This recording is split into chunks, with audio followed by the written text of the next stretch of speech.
News, सच जरूरी है। दर्शकों नमस्कार, मैं हूं श्रद्धा तिवारी और आप देख रहे हैं एमआरएस न्यूज टीवी। तो स्वागत है आपका देश की खबरों में। एक नजर आज की हेडलाइंस की ओर।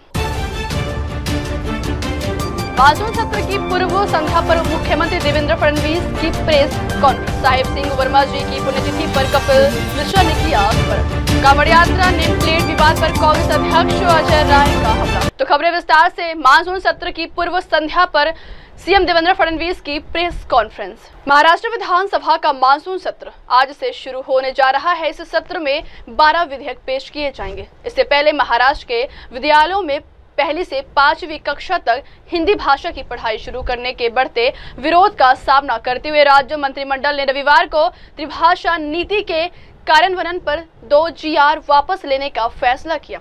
राज्य विधानमंडल के मानसून सत्र की पूर्व संध्या पर मुंबई में एक संवाददाता सम्मेलन को संबोधित करते हुए मुख्यमंत्री फडणवीस ने कहा है कि GR वापस ले लिए गए।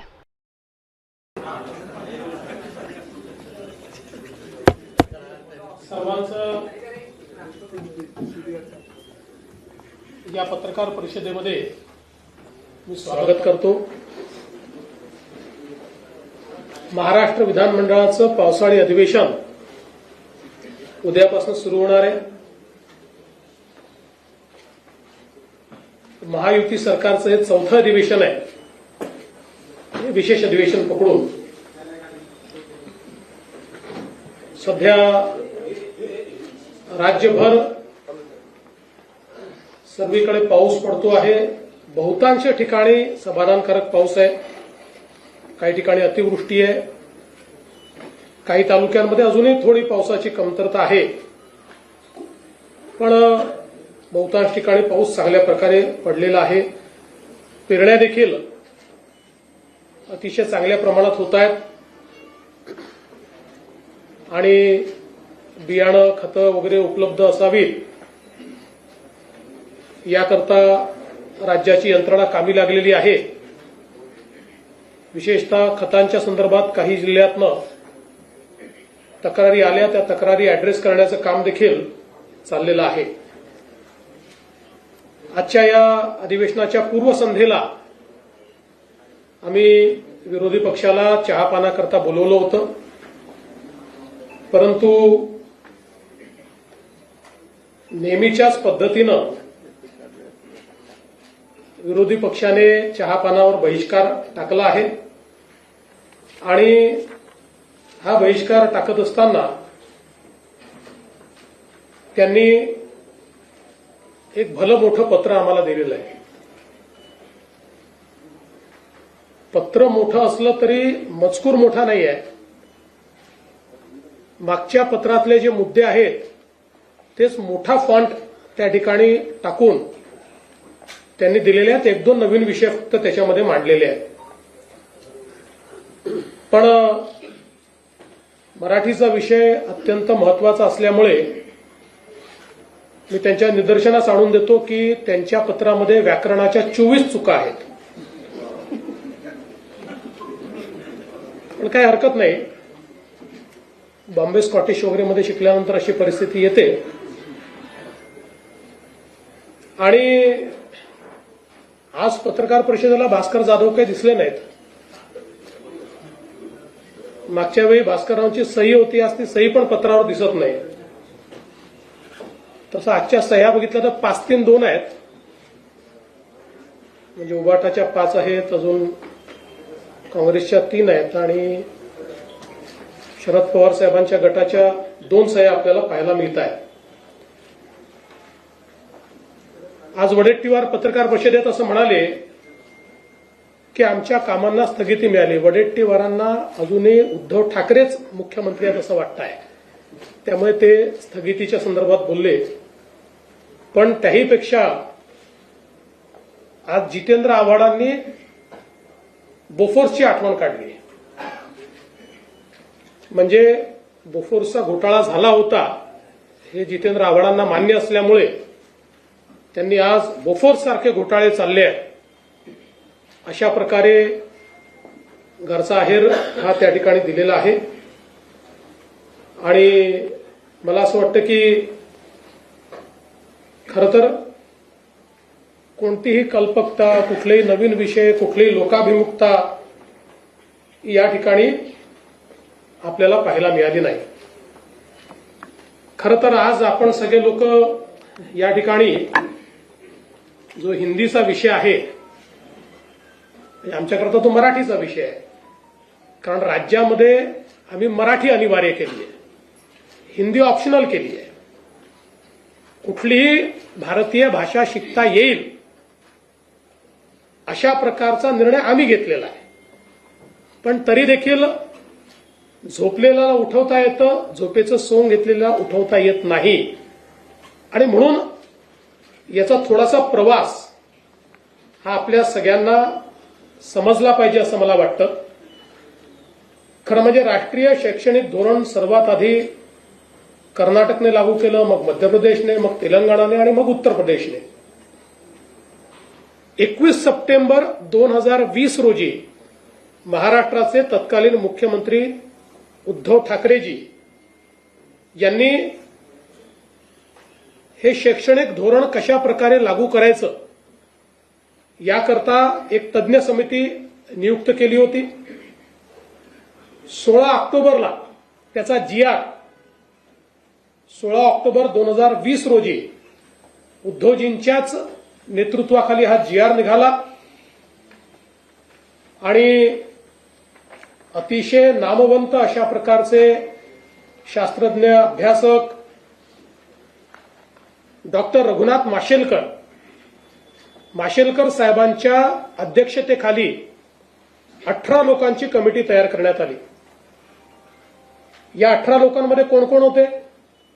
डॉक्टर सुखदेव थोरात, मुंबई विद्यापीठाचे कुलगुरू डॉक्टर सुहास पेडणेकर, SNDT महिला विद्यापीठाच्या कुलगुरू प्राध्यापक शशिकला वंजारी, डॉक्टर बाबासाहेब आंबेडकर मराठवाडा विद्यापीठाचे कुलगुरू डॉक्टर प्रमोद येवले, माजी कुलगुरू मुंबई विद्यापीठ डॉक्टर राजन मेळुकर, नागपूर विद्यापीठ माजी कुलगुरू डॉक्टर विलास सपकाळ, ICTचे माजी कुलगुरू प्राध्यापक GD जाधव, DY पाटील विद्यापीठाचे कुलपती डॉक्टर विजय पाटील,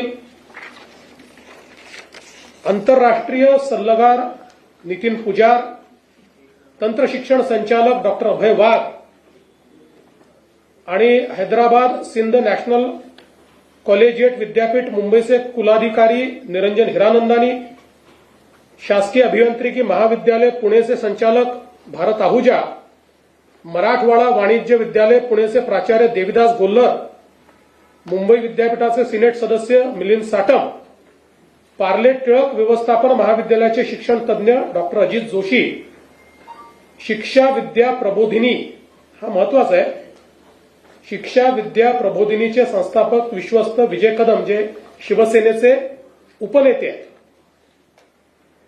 आणि शिवसेनेचे म्हणजे उभाटा सेनेचे, आमचे शिवसेनेचे नाही, आणि उच्च शिक्षण संचालक डॉक्टर धनराज माने, अशा 18 लोकांची कमिटी ही या ठिकाणी तयार झाली.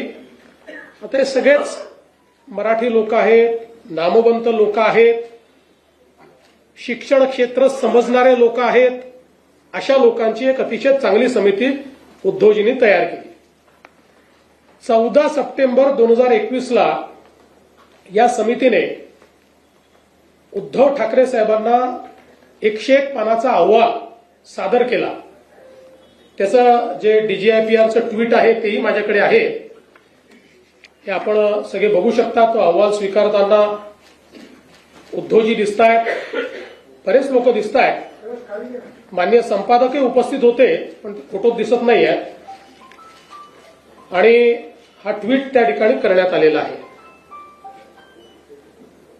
हे त्या संदर्भात त्यांचं वाक्य की याची लगेच आम्ही अंमलबजावणी करणार वगैरे ते सगळं हे प्रेसमध्ये त्यावेळी आलेलं आहे.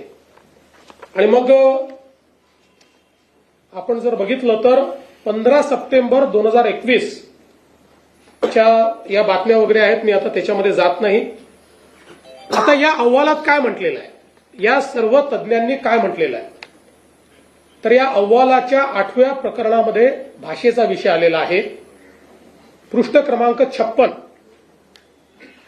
आता पृष्ठ क्रमांक 56 वर अहवालामध्ये जो काही या ठिकाणी शिफारस त्यांनी केलेली आहे त्याच्याकरता एक उपगट तयार करण्यात आला होता आणि त्या उपगटामध्ये कोण होते?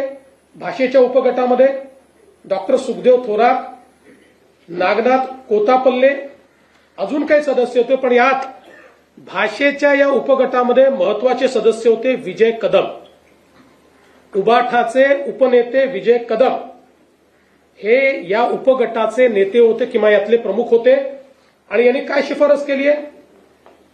तर यांनी शिफारस अशी केलेली आहे की मुद्दा क्रमांक 8.1 इंग्रजी आणि हिंदी भाषा ही दुसरी भाषा म्हणून पहिल्या वर्गापासून लागू करण्यात यावी.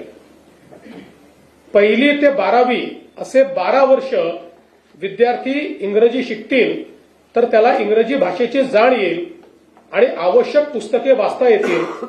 अभियांत्रिकी, वैद्यकीय आणि अन्य तांत्रिक व्यावसायिक अभ्यासक्रमांसाठी ते सज्ज असतील. उच्च शिक्षण संस्थांमधून मराठी शिकवण्याला प्राधान्य द्यावेच लागेल, पण त्याच वेळी इंग्रजी आणि हिंदी ही दुसरी भाषा पहिल्या वर्गापासून ते 12वी पर्यंत सक्तीची करण्यात यावी.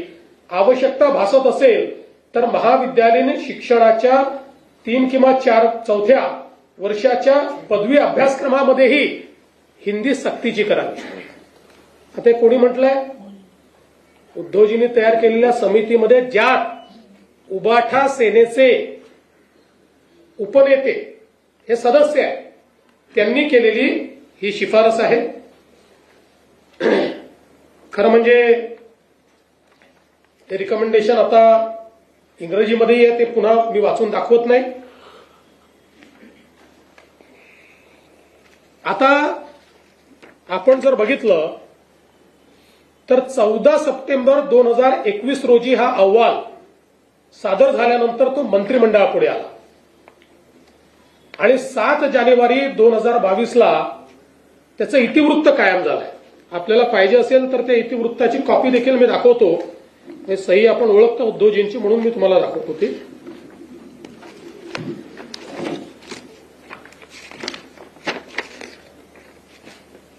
या ठिकाणी उद्धवजींची सही आहे.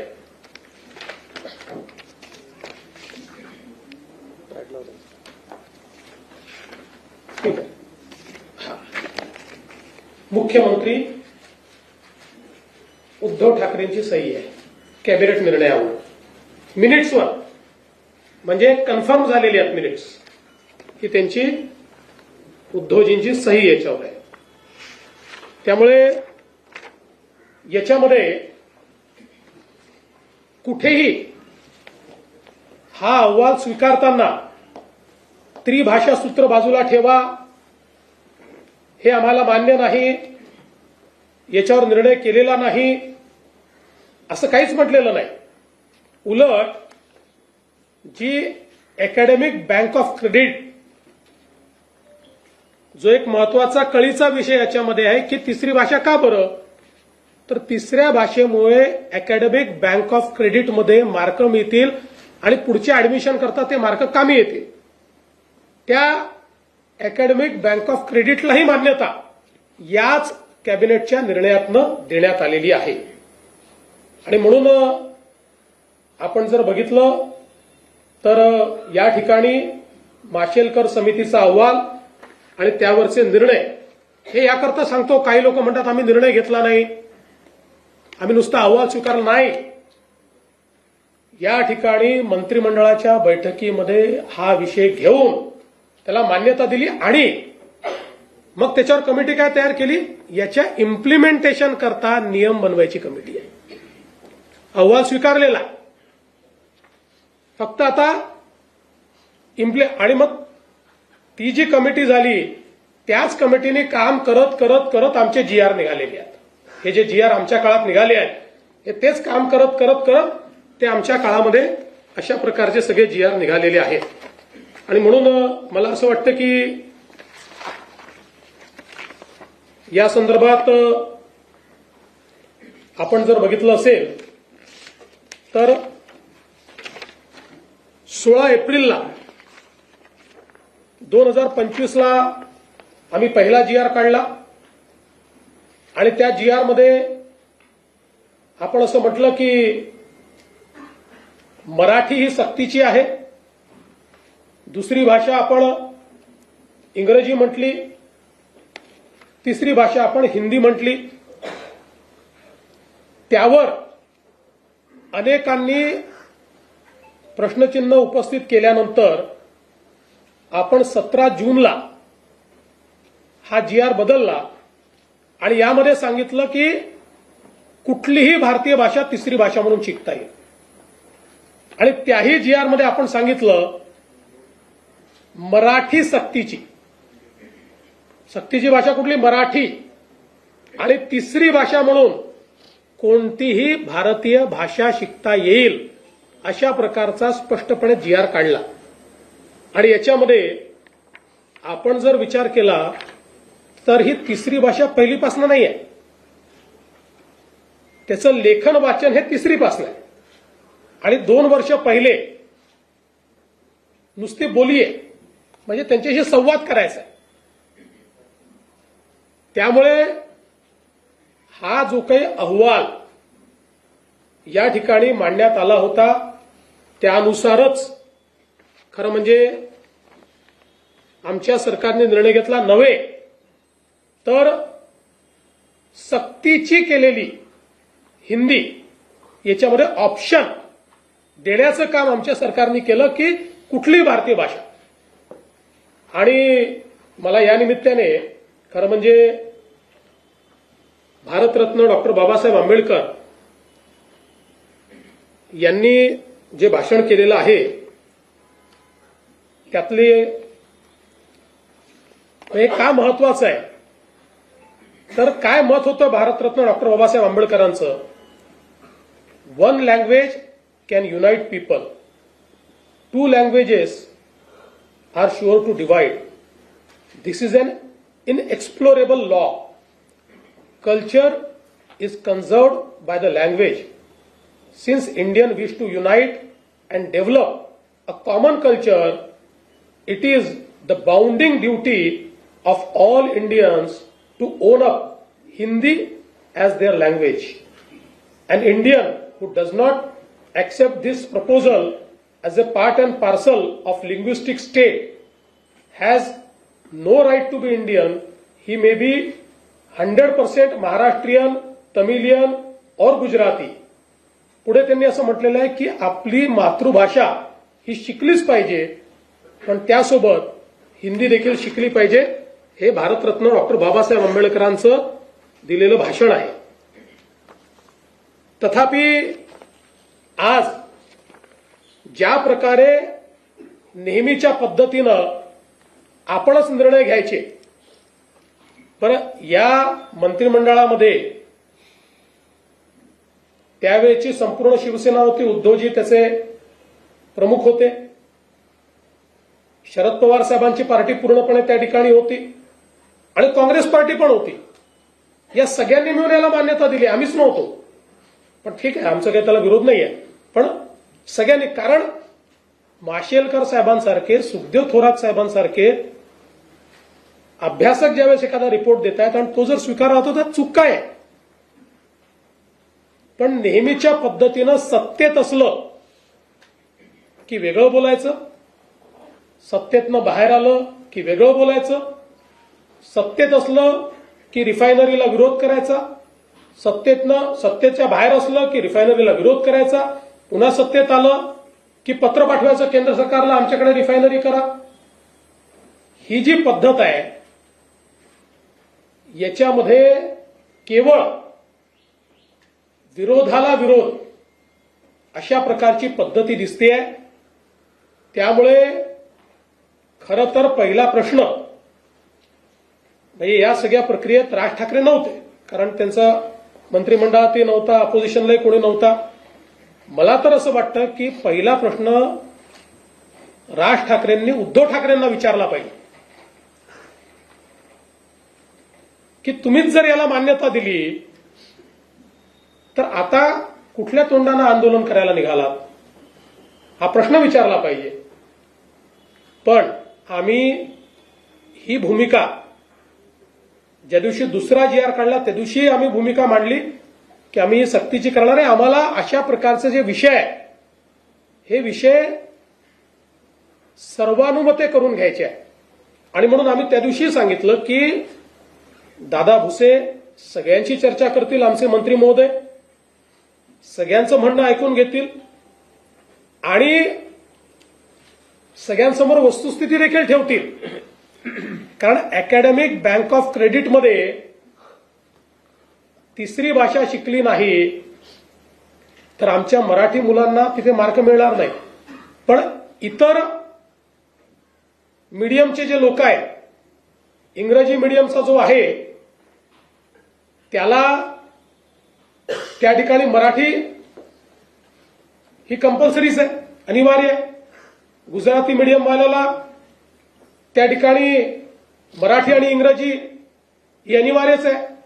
त्यामुळे त्यांना 3 भाषा सूत्राचा फायदा मिळून अकॅडमिक बँक ऑफ क्रेडिटमध्ये क्रेडिट मिळतील आणि आपल्या मराठी मुलांना मात्र ते मिळणार नाहीत. आणि मग या अकॅडमिक बँक ऑफ क्रेडिटच्या माध्यमातून उद्या ज्यावेळेस त्यांच्या प्रवेशाचा विषय येईल त्यावेळी आमचे मराठी मुलं नेमके तिथे मागे पडतील.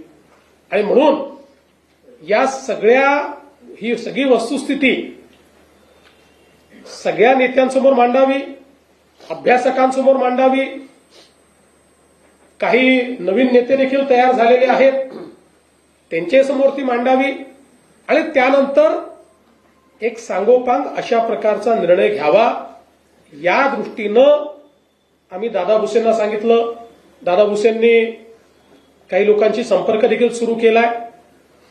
पण मला असं वाटतं की याच्यावर चुकीच्या पद्धतीचं राजकारण जे आहे हे करणं चाललंय. आणि म्हणून आज मंत्रिमंडळाच्या बैठकीमध्ये आम्ही याच्यावर सांगोपांग चर्चा केली आणि आम्ही असा निर्णय केलेला आहे की त्रिभाषा सूत्राच्या संदर्भात ही भाषा कुठल्या वर्गापासून लागू करावी, ती कशा प्रकारे करावी, कुठली करावी, काय मुलांना चॉईस द्यावा, याचा निर्णय करण्याकरता राज्य सरकारच्या वतीनं डॉक्टर नरेंद्र जाधव यांच्या नेतृत्वात एक कमिटी तयार करण्यात येईल. आपण सगळे जाणता डॉक्टर नरेंद्र जाधव साहेब प्लॅनिंग कमिशनचे मेंबर होते, कुलगुरू होते, शिक्षण तज्ज्ञ म्हणून त्यांना आपण ओळखतो. त्यामुळे त्यांच्या नेतृत्वामध्ये एक समिती या ठिकाणी तयार केली जाईल. त्यात काही सदस्य अजून असतील, त्यांची नावं लवकरच घोषित केली जातील. आणि या समितीचा रिपोर्ट आल्यानंतरच त्रिभाषा सूत्र त्या रिपोर्टच्या आधारावर या ठिकाणी लागू केलं जाईल. आणि म्हणून 16 एप्रिल 2025 आणि 17 जून 2025 हे दोन्ही शासन निर्णय आम्ही रद्द करण्याचा निर्णय घेतलेला आहे. हे दोन्ही शासन निर्णय या ठिकाणी रद्द आम्ही करतो आणि ही नव्याने समिती तयार करतो. ही समिती त्रिभाषा सूत्राच्या संदर्भातलं सगळं सूत्र माशेलकर कमिटीच्या अहवालाचा अभ्यास करेल. ज्या लोकांचं याच्यावर दुमत आहे त्यांचंही म्हणणं ऐकून घेईल आणि त्यानंतर आपल्या विद्यार्थ्यांच्या हिताचा काय निर्णय आहे तो निर्णय या कमिटीच्या माध्यमातून येईल आणि मग तो राज्य सरकार स्वीकारेल आणि त्यानुसार पुढची कारवाई केली जाईल. अशा प्रकारचा निर्णय आज आम्ही मंत्रिमंडळामध्ये घेतलेला आहे. आमच्याकरता मराठी आणि मराठी मुलगा किंवा विद्यार्थी हा महत्वाचा आहे. आमची नीती मराठी केंद्रित असेल.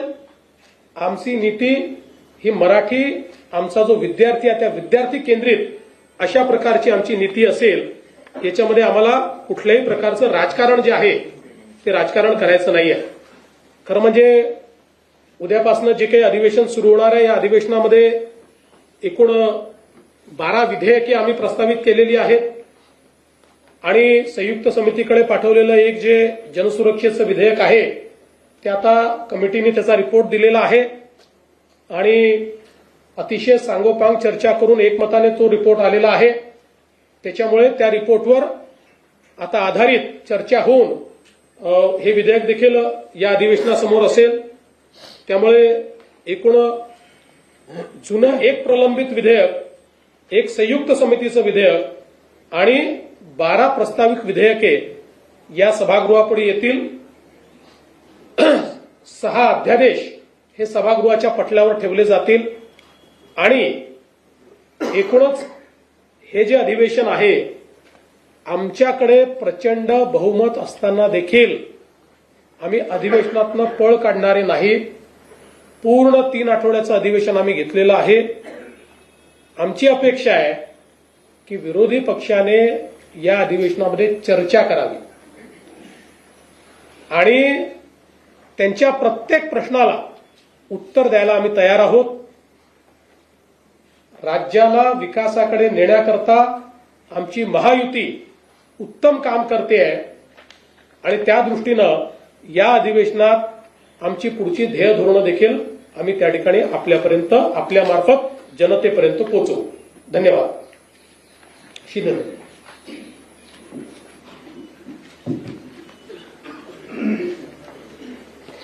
सर्व पत्रकारांचं स्वागत. उद्यापासून पावसाळी अधिवेशन सुरू होत आहे आणि नेहमीप्रमाणे विरोधी पक्षाने चहापानावर बहिष्कार घातलेला आहे. जनतेच्या प्रश्नावर त्यांना सभागृहामध्ये काय बोलायचंच नसतं, पायऱ्यांवरच बोलायचं असतं आणि त्यामुळे निवडणुकीत झालेल्या विधानसभेच्या जनतेने त्यांच्यावर बहिष्कार टाकला आणि महायुतीला लँडस्लाईड मॅन्डेट दिलं. मला वाटतं झालेल्या पराभवातून अद्याप ते सावरलेले नाही आणि त्यामुळे त्यांनी मगाशी मुख्यमंत्री महोदयांनी सांगितलं ते पत्र त्याचं साईज वाढलेली आहे, कारण त्यांच्या विरोधी पक्षाच्या आमदारांची संख्या कमी झाल्यामुळे पत्राची साईज वाढवलेली दिसते, फॉन्ट मोठा केला. त्यामुळे मला वाटतं खरं म्हणजे सरकार सकारात्मक आहे. चर्चा करण्यासाठी अधिवेशन लोकांना, प्रश्नाला लोकांच्या वाचा फोडण्यासाठी असतं, न्याय देण्यासाठी असतं आणि त्याचबरोबर लोकांचे विविध प्रश्न सोडवणूक करून घेण्यासाठी आपलं अधिवेशन असतं. परंतु विरोधी पक्ष सातत्याने या ठिकाणी आपण पाहिलं आहे की चहापानाचं ते जाऊ द्या, परंतु सभागृहामध्ये जेव्हा चर्चा असते त्यावेळेस सभागृहातल्या चर्चेमध्ये भाग न घेता फक्त राजकारण करण्यामध्ये ते वेळ घालवतात. आता मराठी भाषेच्या बाबतीमध्ये त्यांनी जे काही जो स्टँड घेतलाय त्या बाबतीमध्ये माननीय मुख्यमंत्री महोदयांनी सविस्तर याच्यावर सांगितलंय.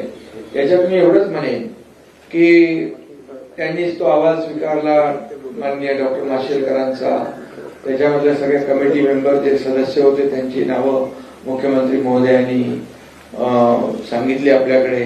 त्यातले कोण कोण, म्हणजे मी कोणावर असं टीका करू इच्छित नाही, पण काही नावं जी घेतली त्या नावांच्या बद्दल आपल्यालाही माहिती आहे आणि म्हणून तो अहवाल स्वीकारला, त्याला मान्यताही दिली कॅबिनेटमध्ये. आणि म्हणजे एक प्रकारे जेव्हा सत्तेमध्ये आपण असतो तेव्हा एक विचार असतो, सत्तेच्या बाहेर असतो तेव्हा दुसरी भूमिका असते. ही दुटप्पी भूमिका घेण्याचं काम, म्हणजे एक प्रकारे चोराच्या उलट्या बोंबा कशा असतात हे या माध्यमातून या ठिकाणी त्यांच्या कृतीतून या ठिकाणी दिसून आलेलं आहे आणि मी त्याच्यात डिटेलमध्ये आता तरी जात नाही. परंतु मी एवढंच सांगू इच्छितो, मुख्यमंत्री महोदयांनी तर ते सगळं अत्यंत त्याचे वस्तुनिष्ठ अहवाल तुमच्या समोर मांडलेला आहे.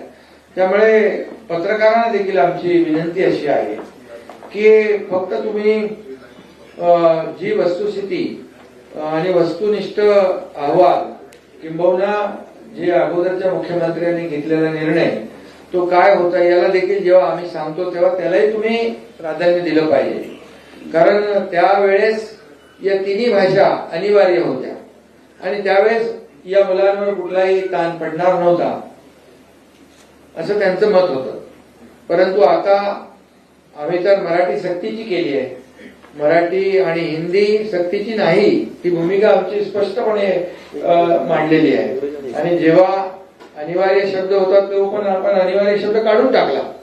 आणि म्हणून महाराष्ट्रामध्ये जे काही ते म्हणतात की मराठीची गळचेपी कधीच होणार नाही.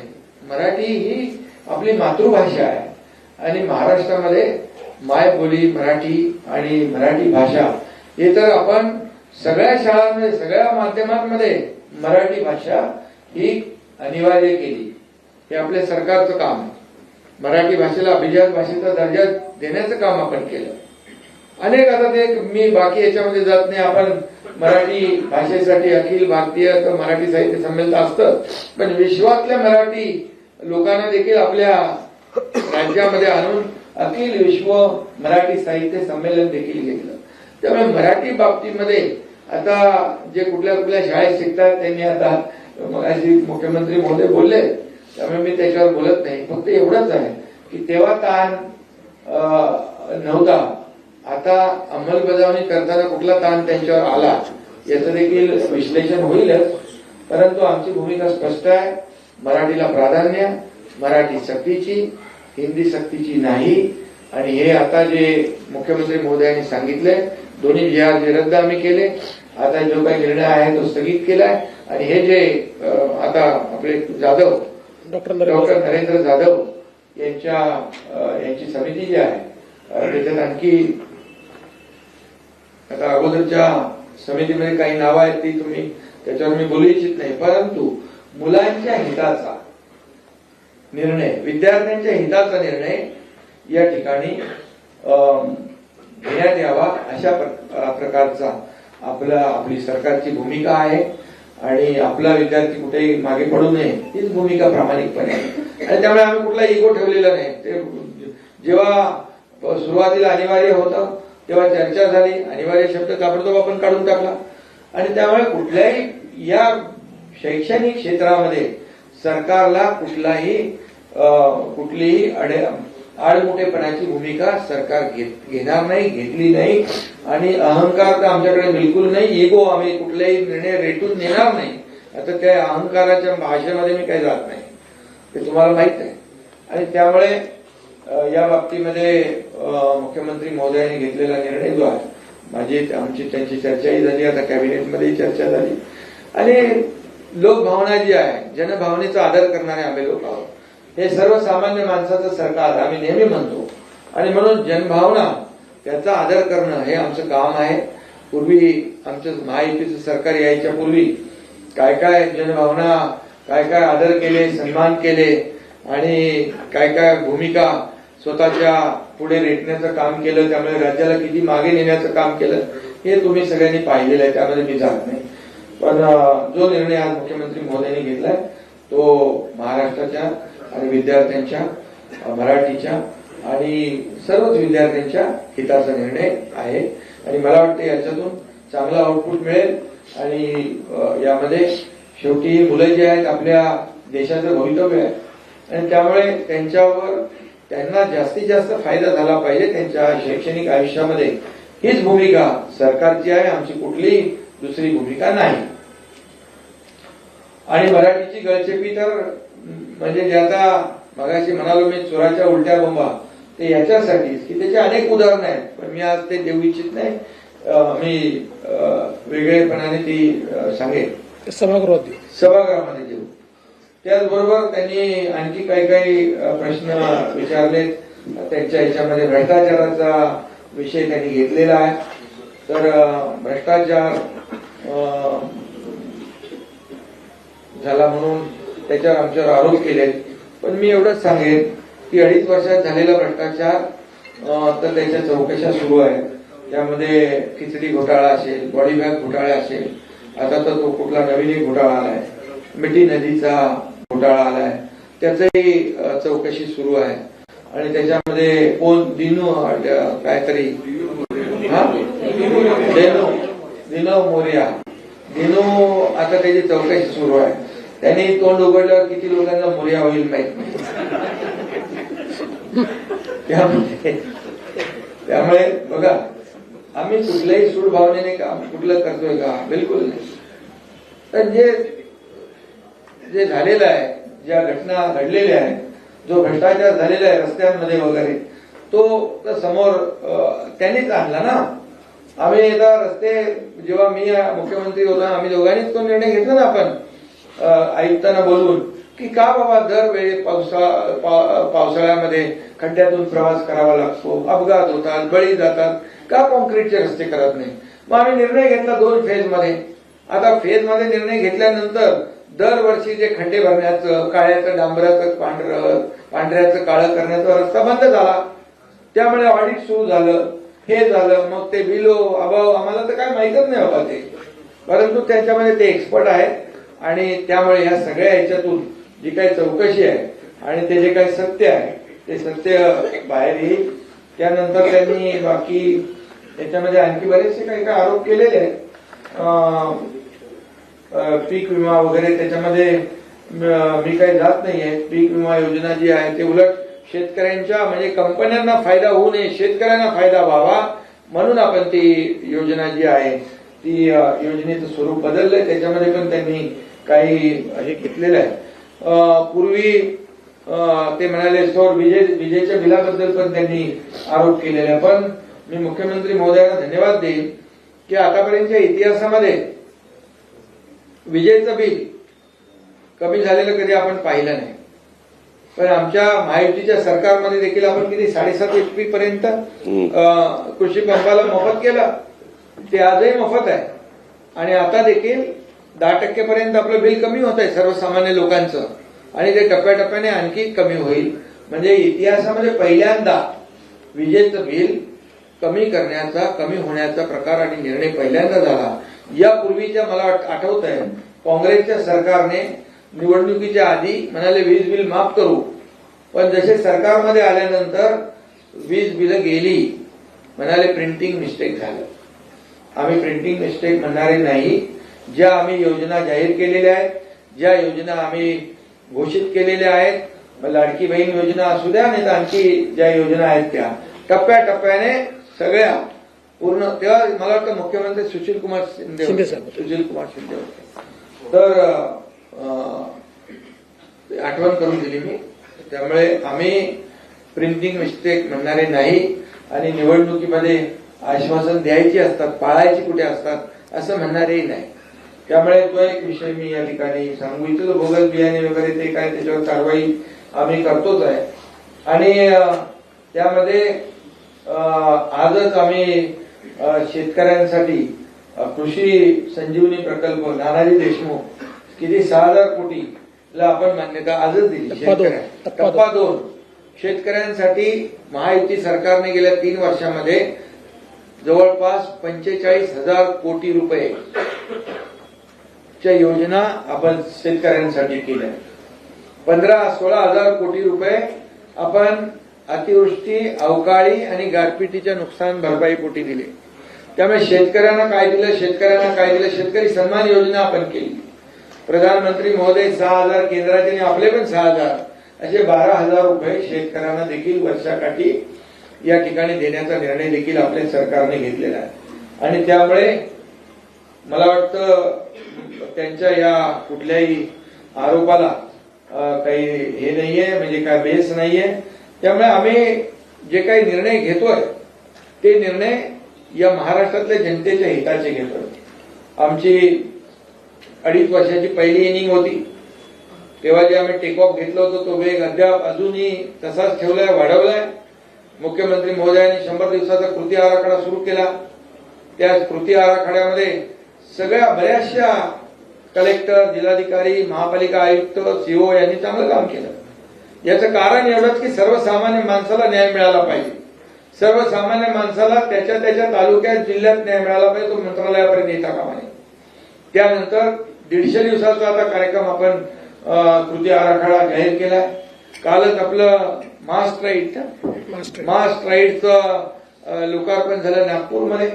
कुठलाही जिल्हा कुठेही इतर जिल्ह्यांपेक्षा मागे राहू नये यासाठी महास्ट्राईड हे त्याचं लोकार्पण झालं. आपण वर्ल्ड बँकेसोबत या ठिकाणी त्यांच्यासोबत राज्य सरकार एकत्र काम करतंय आणि प्रत्येक जिल्ह्याला समान न्याय म्हणजे तुम्हाला विकासाचं सांगतोय. आता 2.5 वर्षापूर्वी तर तुम्हाला माहित आहे 2.5 म्हणजे माझ्या 2.5 वर्षापूर्वी आता माझे 2.5 वर्ष झाला. त्यामुळे जसे स्पीड ब्रेकर वगैरे होते ते सगळे आम्ही काढून टाकले. मी सांगतो ना म्हणजे विकासाला ज्या योजना चांगल्या आहेत त्या आम्ही कॅरी फॉरवर्ड केल्या.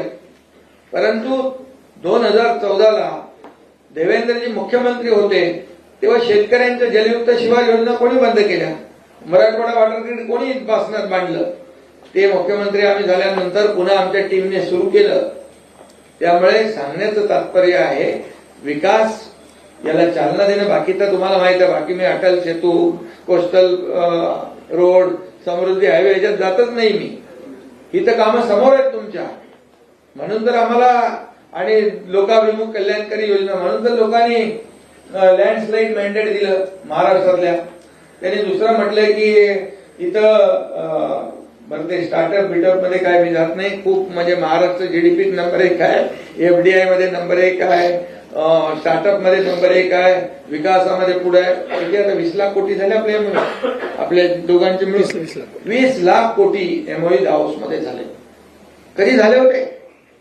आणि दुसरे एमओयू नाही केले. कन्व्हर्जन त्याचं 70 to 80% आहे. याचा अभिमान आहे आम्हाला. आणि म्हणून मोदीजी पण ज्या पद्धतीने देशाचं जे काय 2047 जे विजन आहे त्यांचं 2047चं विकसित भारताचं त्या ह्याच्यामध्ये महाराष्ट्राचं $1 ट्रिलियन जे गोल आहे ते एक वर नाही राहणार, ते वाढणार आहे. म्हणजे महाराष्ट्राचं कॉन्ट्रीब्युशन पण आपल्या प्रधानमंत्र्यांचं जे विकसित भारत 2047चं स्वप्न आहे याला सपोर्ट करणार आहे. म्हणून मुख्यमंत्र्यांनी 3 टप्पे केलेत 2030, 2035 आणि 2047. आणि त्यामुळे त्या वेगाने आपण पुढे जातोय. आणि म्हणून विकासाला आम्ही चालना देणारं आमचं सरकार आहे. सर्वसामान्य माणसाला न्याय देणारं सरकार आहे. गोरगरिबांच्या जीवनामध्ये बदल घडवणारं सरकार आहे. आणि त्यामुळे ते म्हणाले की विरोधी पक्ष नेता तुम्ही दिला नाही की आमचा गळा घोटला लोकशाहीमध्ये गळा घोटला. अरे पण विरोधी पक्ष नेता बनायला ते विरोधी पक्ष कुठे आहे? तो विरोधी गट आहे. ते तुकडे तुकडे गँग आहे. ते कसं काय त्याला विरोधी पक्ष देणार? आणि यामध्ये लोकांनीच त्यांना तेवढं संख्याबळ दिलं नाही. त्यामुळे त्याच्यामध्ये आमची चूक नाहीये. महाराष्ट्रातल्या जनतेने त्यांना तेवढ्या संख्याबळावर ठेवलेला आहे. आणि त्यामुळे नक्कीच त्यांची जी लोकशाहीचा गळा घोटण्याचं जे काही त्यांचं म्हणणं आहे त्याच्यामध्ये काही तथ्य नाही. फक्त मी एवढंच सांगतो की विरोधी पक्षाचं काम आम्ही मानतो. सत्ताधारी आणि विरोधी पक्ष ही रथाची 2 चाकं आहेत. पण ते कधी आमच्या चांगल्या कामाला चांगलं म्हणतच नाही.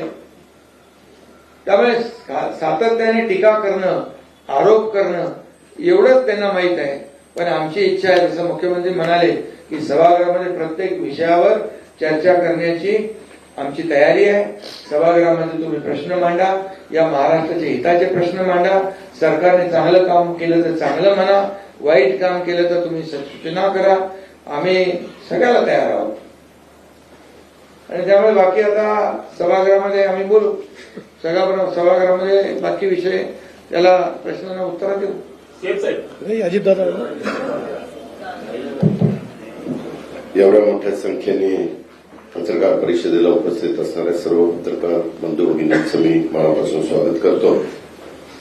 या अधिवेशनाचं संपूर्ण कामकाज पूर्ण वेळ आणि सुरळीत चालावं, राज्यासमोरचे सर्व महत्वाच्या मुद्द्यांच्यावर प्रत्येक विधेयकावर अभ्यासपूर्ण चर्चा व्हावी आणि एकही विधेयक सभागृहात चर्चा झाल्याशिवाय मंजूर होऊ नये. आमदारांना त्यांच्या मतदारसंघातले प्रश्न मांडण्याच्यासाठी पुरेसा वेळ मिळावा आणि सर्वात महत्वाचं म्हणजे विधिमंडळाच्या कामकाजाचा 1 मिनिटही कुठं वाया जाऊ नये, गोंधळामुळे वाया जाऊ नये असा आमच्या महायुतीच्या सरकारचा प्रयत्न राहणार आहे. आणि त्याच्यामुळे मुख्यमंत्र्यांनी सांगितलं तसं 3 आठवड्याचं अधिवेशन हे पावसाळी अधिवेशन आपण घेतलेलं आहे. उद्याच पुरवणी मागण्या सादर केल्या जाणार आहेत. त्याच्याबद्दलची मान्यता आत्ताच कॅबिनेटनी सादर करण्याच्या करता दिलेली आहे. आणि काही जरी असलं, हे काही चर्चा जरी करत असले तरी खरं त्यांनी आजच्या चर्चेमध्ये भाग घेतला असता तर महत्वाच्या प्रश्नाच्या बद्दल त्याचा ओहापोह करता आला असता. कुठले महत्वाचे प्रश्न चर्चेला घ्यायचे ते पण तिथं सगळ्यांच्या समोर मांडता आले असते. परंतु नेहमीच्या पद्धतीप्रमाणे चहापानावर बहिष्कार, म्हणजे गेले कित्येक वर्ष चहापानावर बहिष्कारच चाललाय. आता ते चहापान रद्दच करावं का काय असं वाटायला लागलं. कशाला चहापान ठेवायचं. आम्ही येऊ, चहा पाणी घेऊ, कॅबिनेट करू, पत्रकारांशी बोलू आणि निघून जाऊ असंच मनात यायला लागलेलं आहे. तसं होणार नाही. त्यांनी जर प्रतिसाद दिला तर जरूर चर्चा करण्याच्या करता, लोकशाहीमध्ये चर्चा करून निर्णय घेणं हे खूप महत्वाचं असतं आणि त्या प्रकारेच हे महायुतीचं सरकार काम करत राहणार आहे. बाकीच्या सगळ्या महत्वाच्या प्रश्नाच्या संदर्भात दोघंही महोदयांनी आपल्या सगळ्यांच्या समोर गोष्टी मांडलेल्या आहेत. एकंदरीतच आता रद्दच निर्णय तो GR करण्यात आलेला असल्यामुळं कारण नसताना आता मुंबईतल्या मराठी माणसाला वेठीस धरून मोर्चा काढायचं काही कारण नाही. आता तो मोर्चा रद्द करण्यात यावा असं आव्हान मी त्यांना, हो ना, ज्या कारणाकरता मोर्चा होता ते रद्दच झालेलं ना बाबा, मग कशाला वेठीस धरायचं. तुम्हाला त्रास सगळ्यांना, ही कुठं चाललं ती कुठं चालला, त्याच्यामुळे हा आला का तो गेला का, कुणाचा झेंडा नाही काही नाही, त्याच्यामुळे ते तसं रद्द करून टाकावं. झेंडा नाही त्यामुळे माणसं कळणार नाही. दुसरं एक, आजच मुख्यमंत्र्यांनी सूचना केलेली होती. आज जवळपास 3600 कोटी रुपये आमच्या लाडक्या बहिणीच्या करता या महिन्याचे आम्ही डीबीटीवर पाठवलेले आहेत. उद्या त्यांच्या अकाउंटला ते पैसे मिळतील आणि तोही एक महत्वाचा निर्णय आज झालेला आहे. अशा पद्धतीनं आणि बाकीच्या पावसाच्या वगैरेच्या बद्दल कधी नव्हे महाराष्ट्राच्या इतिहासामध्ये जून महिन्यामध्ये धरणांची परिस्थिती, काही अपवाद आहेत, काही भागातले अपवाद आहेत, परंतु कधी एवढ्या मोठ्या प्रमाणावर जून महिन्यामध्ये धरणं भरलेली, म्हणजे बऱ्यापैकी भरलेली आपल्याला पाहायला मिळाली नव्हती. अर्थात काही ठिकाणी फार नुकसान पण झालेलं आहे. वाशिम असेल किंवा काही आपला विदर्भाचा भाग आहे ते तिथं बरेच जमीन वाहून वगैरे गेलेली, पिकांचं नुकसान झालेलं आहे. त्याचे रितसर पंचनामे करण्याच्या सूचना पण अधिकाऱ्यांना दिल्या गेलेल्या आहेत आणि त्याच्यामध्ये नेहमीच सरकार बळीराजाच्या पाठीशी उभं राहण्याचं काम करत असतं. इथून पुढेही ते करत राहील आणि त्यांना पुन्हा कसं आपल्याला उभं करता येईल ह्याबद्दलचं संपूर्ण नियोजन हे महायुतीच्या सरकारने केलेलं आहे. आणि अधिवेशनामध्ये ज्या ज्या गोष्टीचे प्रश्न ते उपस्थित करतील विरोधक संख्येने जरी कमी असले तरी त्यांना विचारलेल्या प्रश्नाला समर्पकपणे उत्तरं देणं आणि कारण नसताना कुठला तरी गैरसमज लोकांच्या मध्ये होऊन न देणं. बऱ्याचदा विरोधक फेक नॅरेटिव्ह सेट करण्याचा प्रयत्न करत असतात, तसं काही कारण नाही. त्याला आम्ही अतिशय व्यवस्थितपणे उत्तर देऊ. प्रत्येक प्रश्नाला उत्तर महायुतीच्या सरकारकडे आहे. त्याच्यामध्ये केंद्राची मदत आम्हाला होते, पंतप्रधानांची आणि त्यांच्या मंत्रिमंडळाची, राज्यातल्या पण सर्व सहकाऱ्यांची मदत होते. या प्रकारे हे अधिवेशन व्यवस्थितपणे पार पाडलं जाईल ही खात्री मी आपल्याला देतो. थांबतो. धन्यवाद. अरे एका वेळी एकाने विचारलं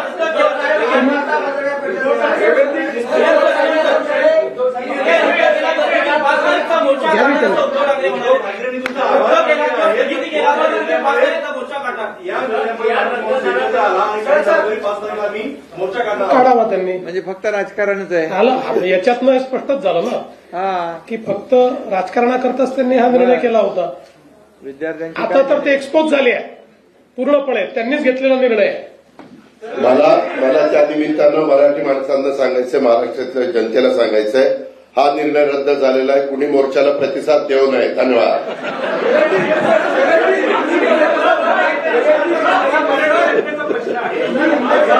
त्यांचं काम झालं. मुख्यमंत्र्यांना मराठीची बेइज्जती करायची होती म्हणून आता आम्ही सगळे एकवटलेले आहोत. त्यांनी तुमचे आभार मानले. मी त्यांचे आभार मानतो की त्यांनी ज्या प्रकारचा कारभार चालवला त्यामुळेच आमचं सरकार आलं की नाही. आम्हाला ही जी काही सरकारमध्ये काम करायची संधी मिळाली ती त्यांच्यामुळे मिळाली. पण मला त्यांना प्रश्न विचारायचा आहे. मराठी माणसाचं ते बोलतात, पत्राचाळीतल्या मराठी माणसाचं काय? बीडीडी स्कीम मधल्या मराठी माणसाचं काय? अभ्युदयनगर मधल्या मराठी माणसाचं काय? गिरगावातल्या मराठी माणसाचं काय? या मुंबईतनं मराठी माणूस सोडून गेला, त्याला ते जबाबदार नाहीत. आणि त्याला इथे घर देण्याचं काम हे शिंदे साहेबांनी, अजितदादांनी, आमच्या सरकारने केलं. त्यामुळे मराठी माणसाचं पोट भाषण देऊन भरणार नाही. मराठी माणसाच्या गोष्टी करायच्या आणि धन्नासेठांच्या पाठीशी उभं राहायचं, ही जी त्यांची नीती होती, आज त्यांच्यापुढे हा देखील प्रश्न योग्य विचारू. मगाशी आम्ही सांगितलं, सभागृहामध्ये सांगू की मुंबईच्या महानगरपालिकेच्या मराठी शाळा कोणी बंद केल्या? त्या कशा सीबीएसईकडे गेल्या? त्यातल्या मराठीची काय अवस्था झाली? या सगळ्या गोष्टी आमच्याकडे आहेत, काळजी करू नका. स्टॉक भरपूर आहे, योग्य वेळी बाहेर काढू.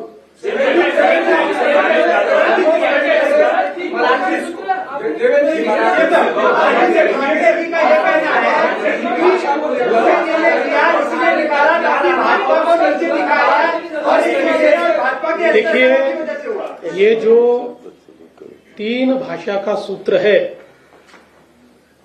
जो नई शिक्षा नीति ने दिया है, उसके ऊपर श्रीमान उद्धव ठाकरे ये जिस समय महाराष्ट्र के मुख्यमंत्री थे, उन्होंने डॉक्टर माशेलकर जी की कमेटी तैयार की थी. उस कमेटी ने रिपोर्ट देकर पहले क्लास से मराठी के साथ साथ हिंदी और अंग्रेजी अनिवार्य की जाए, कंपलसरी की जाए, इस प्रकार का रिपोर्ट दिया. उस रिपोर्ट को उद्धव जी की कैबिनेट ने स्वीकारा.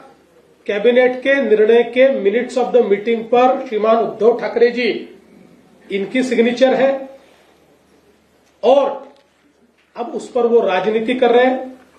हमने ये बार बार बताया कि मराठी अनिवार्य है और कोई भी भारतीय भाषा आप सीख सकते हो, किंतु इनका विरोध हिंदी को है, इनका विरोध हिंदी भाषा को है.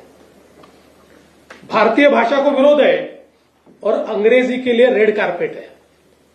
इनको अंग्रेजी चलती है लेकिन हिंदी नहीं चलती. और हमने जो निर्णय किया था उसमें कोई भी भारतीय भाषा आप सीख सकते हो, ऐसा निर्णय किया था. अब वो कौन से क्लास से लागू करना चाहिए, इसके ऊपर कुछ मतमतांतर है. इसलिए हमने ये निर्णय किया है कि हम लोग डॉक्टर नरेंद्र जाधव, इनकी एक कमेटी तैयार कर रहे हैं. ये कमेटी, इसके ऊपर जो माशेलकर कमेटी का रिपोर्ट है, अलग अलग लोगों का जो कहना है, उसके ऊपर निर्णय करेगी और उसके बाद हम त्रिभाषा सूत्र उस अनुसार लागू करेंगे. और तब तक जो 2 निर्णय हमने लिए थे उनको हमने खारिज किया. इनिशियली त्यांच्याशी जी चर्चा झाली, त्यांनी 3 महिन्याचा वेळ मागितला.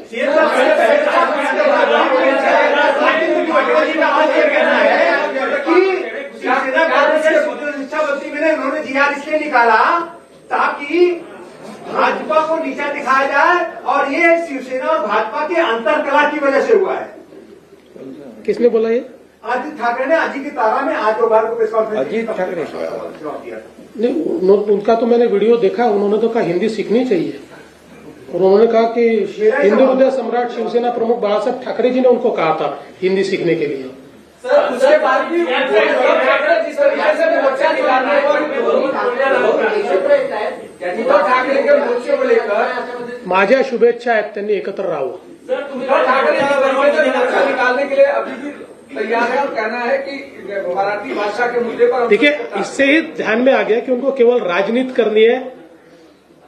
मैं इतिहास के 10 चीजें बता सकता हूं कि केवल मराठी आदमी का नाम आगे करके उद्धव ठाकरे जी ने किस प्रकार से मराठी आदमी को ही इस मुंबई के बाहर निकाला है और उसी मराठी आदमी को मुंबई में वापस लाने का काम हमारी महायुति की सरकार ने किया। बढ़ते हैं अगली खबर की ओर। साहिब सिंह वर्मा जी की पुण्यतिथि पर कपिल मिश्रा ने किया स्मरण।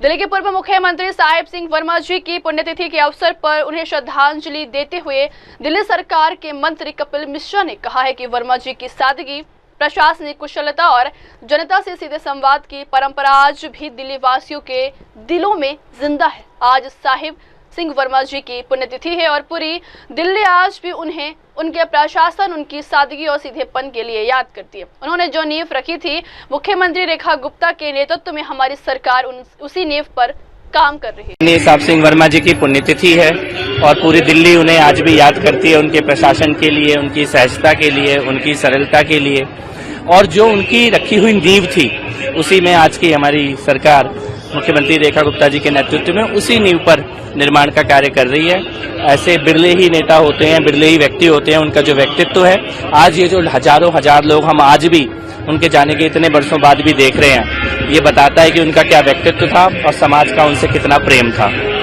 बढ़ते ही खबर क्यों। कांवड़ यात्रा नेम प्लेट विवाद पर कांग्रेस अध्यक्ष अजय राय का हमला।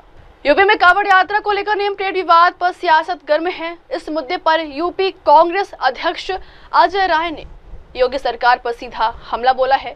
वाराणसी में मीडिया से बात करते हुए अजय राय ने आरोप लगाया है कि यह सरकार अपनी नाकामी छिपाने के लिए धार्मिक मुद्दों को बेवजह तूल दे रही है। अजय राय का बयान, योगी सरकार ने कोई काम नहीं किया है, सरकार अपनी विफलता छिपाने के लिए तरह तरह के हथकंडे अपना रही है। यह सरकार विफल हो चुकी है। पहले भी कांवड़ यात्रा निकाली गई थी, लेकिन उसे लेकर इतना हाइप नहीं बनाया गया। यह सरकार इस मामले को हाइप करके हिंदू मुस्लिम एंगल देना चाहती है। योगी सरकार ने कोई काम नहीं किया, न कोई विकास किया। जब बनारस जैसे प्रधानमंत्री का संसदीय क्षेत्र, एक भी यहाँ पर आज तक कोई कारखाने नहीं लगे, कोई स्कूल नहीं खुले, कोई यूनिवर्सिटीज नहीं खुली, तो मुझे लगता है कि ये केवल सरकार अपनी कमियों को छिपाने के लिए, नाकामियों को छिपाने के लिए वो आज इस तरह के हथकंडे अपना रही है। मुझे लगता है कि ये सरकार फेल हो चुकी है और योगी सरकार केवल और केवल बात को घुमा रही है और भ्रमित कर रही है। इसके पहले भी कांवड़ यात्रा हुई है, इसके पहले भी पूरे प्रदेश के अंदर जल, भगवान भोलेनाथ के ऊपर जल चढ़ाया जाता रहा है, कभी उसको इतना तूल नहीं दिया जाता। ये सरकार जानबूझ के उसको तूल देना चाहती है और उसको हिंदू मुसलमान करके उसका रंग बदलना चाहती है। बढ़ते हैं अगली खबर क्यों। जम्मू में सुरक्षा एजेंसियों ने संभाला मोर्चा, डॉग स्क्वाड तैनात। पवित्र अमरनाथ यात्रा इस वर्ष 3 जुलाई से शुरू हो रही है। इससे पहले सुरक्षा एजेंसियों ने जम्मू में मोर्चा संभाल लिया। आतंकवाद की किसी भी आशंका को ध्यान में रखते हुए सुरक्षा व्यवस्था को चाक चौबंद कर दिया गया। Dog squad, bomb disposal unit और अतिरिक्त पुलिस बल के साथ कई जांच चौकियों की स्थापना की गई है। अमरनाथ यात्रा 2025 को लेकर जम्मू कश्मीर प्रशासन और सुरक्षा एजेंसियां पूरी तरह सतर्क है। सुरक्षा बलों की सख्ती और आधुनिक तकनीकों के सहारे यात्रा को पूरी तरह सुरक्षित बनाने की कोशिश की जा रही है।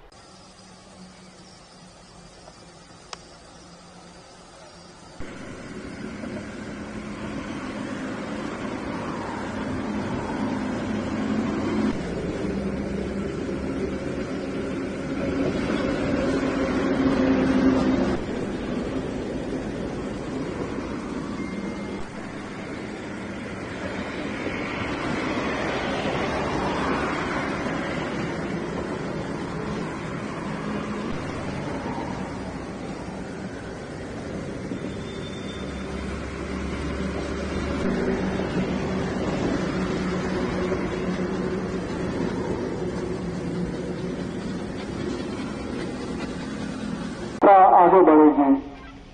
समय निर्धारित है, समय बहुत कम है। जल्दी से जल्दी भोजन ग्रहण करें। है जिला प्रशासन रामबन, जिला पुलिस रामबन।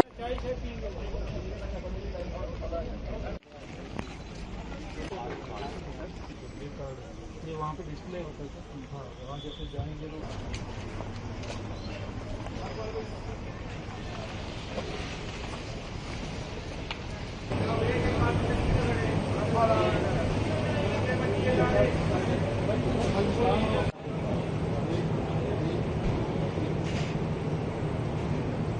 यात्रा की सुविधा के लिए तो लगाना ही पड़ता है ना।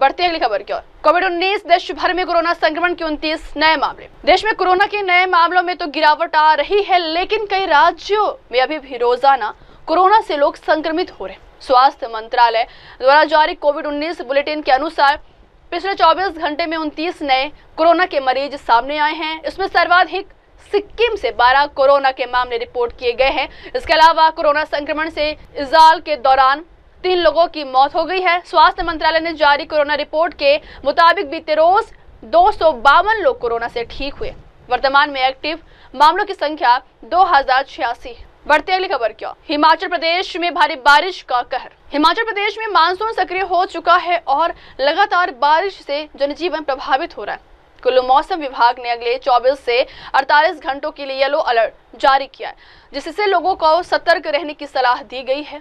कुल्लू में जारी येलो अलर्ट इस बात का संकेत है कि आने वाले दिन चुनौतीपूर्ण हो सकते हैं। लोगों को सतर्कता बरतने, अनावश्यक यात्रा से बचने और मौसम विभाग द्वारा जारी अपडेट पर नजर बनाए रखने की सख्त जरूरत है।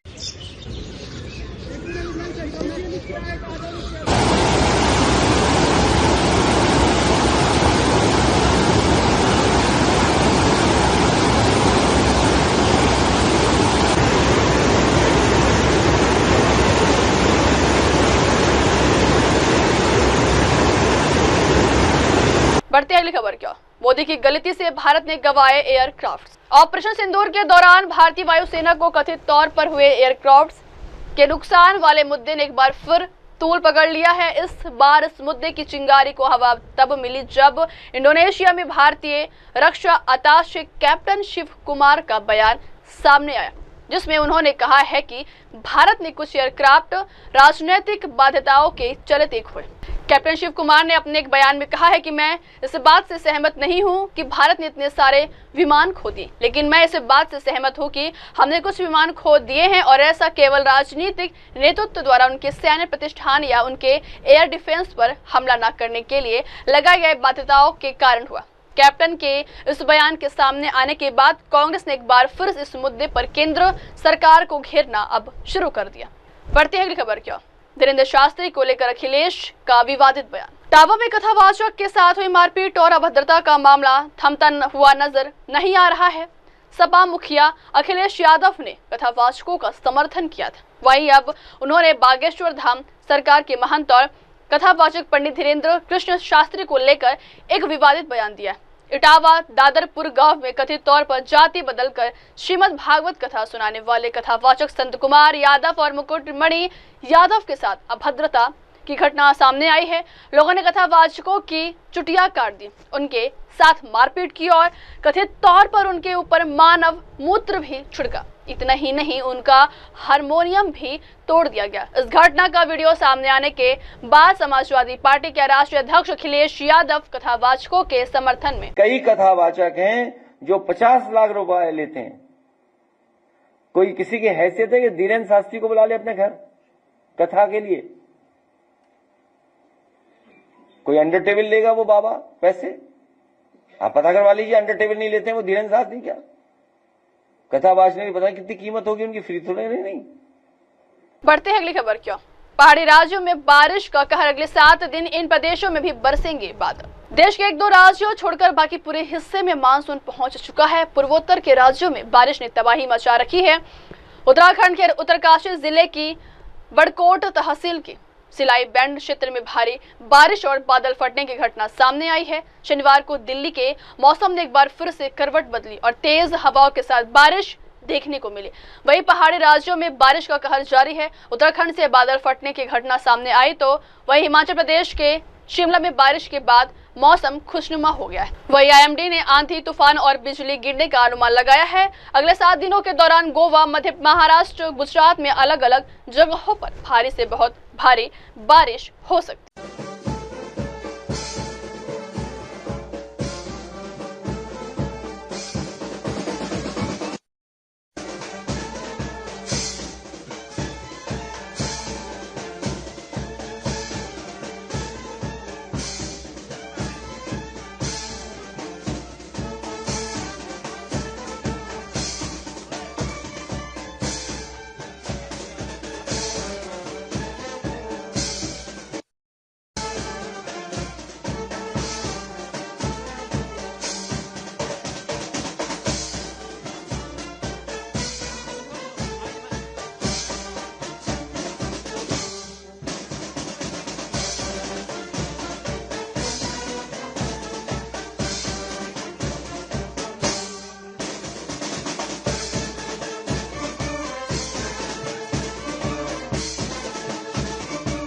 बढ़ते अगली खबर की ओर। वीडियो के चक्कर में रवि बिश्नोई ने जोखिम में डाल दी अपनी जान। टीम इंडिया के लिए खेल चुके स्पिन गेंदबाज रवि बिश्नोई का वीडियो सोशल मीडिया में खूब देखा जा रहा है। इस वीडियो में नो तैराकी करते हुए नजर आ रहे हैं। उन्होंने ये वीडियो तैरने के चक्कर में बनाया हुआ है। रवि बिश्नोई ने कहा है कि वो इस वीडियो के चक्कर में 3 बार डूब गए थे। इससे पहले ऐसा कई बार हुआ है कि वीडियो बनाने के चक्कर में लोगों ने अपनी जान गंवा दी। इसी कड़ी में रवि बिश्नोई भी बाल बच गए। उन्होंने इसके बारे में खुद ही बताते हुए अपने ऑफिशियल इंस्टाग्राम में शेयर किया है। इस दौरान रवि बिश्नोई ने बताया कि इसके चक्कर में 3 बार डूबे हैं। हालांकि ये बात साफ नहीं हो पाई कि वो डूबने वाली बात कहाँ की थी। वो जगह यकीनन गहरी। बूंद बचाए एमपी को जल समृद्ध स्टेट बनाए, सीएम मोहन यादव का बयान। मुख्यमंत्री मोहन यादव ने प्रदेश वासियों से जल संरक्षण को जन आंदोलन बनाने की अपील की है। उन्होंने कहा है कि पानी की बूंद बूंद बचाए और मध्य प्रदेश को जल समृद्ध राज्य बनाए। सीएम ने 90 दिनों तक चले जल संरक्षण अभियान की सफलता पर संतोष जताया और खंडवा जिले को इस अभियान में श्रेष्ठ प्रदर्शन के लिए बधाई दी। मुख्यमंत्री मोहन यादव ने बयान देते हुए कहा है कि मुझे यह बताते हुए प्रसन्नता है कि इस 90 दिन तक चले अभियान में पूरे प्रदेश में बड़े पैमाने पर जल संरचनाओं पर काम हुआ है। इस अभियान में खंडवा जिले ने 1.29 लाख जल संरचनाओं का निर्माण किया। इस विशेष उपलब्धि के लिए खंडवा को भूगर्भ जल भंडारण की दृष्टि से प्रथम स्थान प्राप्त। बढ़ते अगली खबर की ओर। काजोल की मां ने बॉक्स ऑफिस पर मचाया धमाल। बॉलीवुड की मशहूर एक्ट्रेस काजोल की सुपरनैचुरल हॉरर थ्रिलर फिल्म मां ने सिनेमा घरों में आते ही दर्शकों का दिल जीत लिया है। 27 जून को रिलीज हुई इस फिल्म को न सिर्फ क्रिटिक्स से सराहना मिली बल्कि ऑडियंस से भी जबरदस्त रिस्पांस मिल रहा है। वही बेहतरीन कहानी, दमदार अभिनय और थ्रिल से भरपूर निर्देशन की वजह से यह फिल्म चर्चा में बनी हुई है। दरअसल रिलीज के पहले ही दिन मां ने लगभग 4.93 करोड़ की कमाई करके अच्छी शुरुआत की थी। दूसरे दिन शनिवार को इसका कलेक्शन 6.26 करोड़ तक पहुंच गया और फिर तीसरे दिन यानी रविवार को फिल्म ने लगभग 7 करोड़ का आंकड़ा पार कर लिया। इस तरह से फिल्म ने सिर्फ 3 दिनों में कुल 18.19 करोड़ रुपए की कमाई कर डाली। अब वक्त हो चलो दर्शकों ब्रेक की बात की खबरें मेरे सहयोगी मिनल के साथ। तब तक के लिए देखते रहिए देश और दुनिया की तमाम बड़ी खबरें। धन्यवाद। हाय हेलो नमस्कार, मैं हूं पंकज विष्णु और आप देख रहे हैं MNS न्यूज। आप देख रहे हैं